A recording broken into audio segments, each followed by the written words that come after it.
Hi there! In this video, we will discuss the summary of the 27th chapter of El Filibusterismo, or The Reign of Greed, written by Dr. José Rizal, titled The Friar and the Filipino.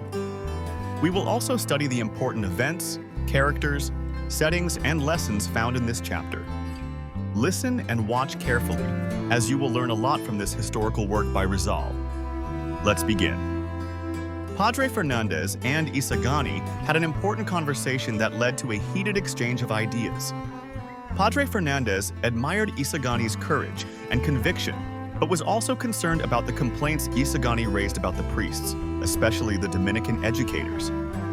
Isagani was honest about his thoughts and openly said that priests, who should be guardians of education, were instead holding back knowledge to keep Filipinos submissive.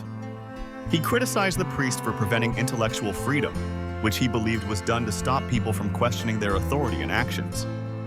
He stated that freedom, knowledge, and justice must go together, and that the priests had failed in their duty to provide proper education. For Isagani, the priests' continued oppression of Filipinos was turning society into hypocrites and stripping people of their dignity. In response, Padre Fernandez explained that education should only be given to those who deserve it. However, Isagani argued that the priests themselves had shaped the current state of Filipino youth. He pointed out that a nation kept in chains becomes full of pretenders and produces more slaves, which was happening in their society. In the end, Padre Fernandez acknowledged his defeat in the debate against a Filipino student who was more courageous and upright. The priest admitted that even he faced a dilemma between their duty and the government, which they often use as an excuse for their shortcomings. Isagani concluded the debate by exhorting priests to stop hiding behind the government and face their responsibility to the people. Now, let's move on to the important events in this chapter.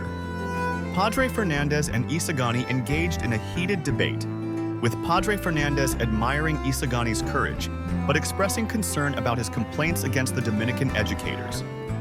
Isagani criticized the priests for holding back knowledge to keep Filipinos submissive, arguing that their actions stifled intellectual freedom and encouraged hypocrisy and oppression. He emphasized that freedom, knowledge, and justice must go hand in hand, and accused the priests of failing in their responsibility to provide proper education, resulting in a society full of pretenders and stripped of dignity. Padre Fernandez argued that education should be reserved for those who deserve it, but Isagani countered that the priests themselves had shaped the current state of Filipino youth, perpetuating slavery and submission. Acknowledging his defeat, Padre Fernandez admitted the priests' dilemma of hiding behind the government to excuse their failures, while Isagani urged them to face their responsibilities to the people directly. Important characters: Padre Fernandez, a Dominican priest and professor with a more liberal mindset compared to most of his fellow priests. He defended the clergy during his discussion with Isagani and tried to explain the church's and government's perspectives. Isagani, a brave and intelligent student with strong principles. He voiced his grievances against the priests, particularly the Dominicans, and represented the Filipino youth's desire to reform the educational system and society. Let us now proceed to the setting of this chapter.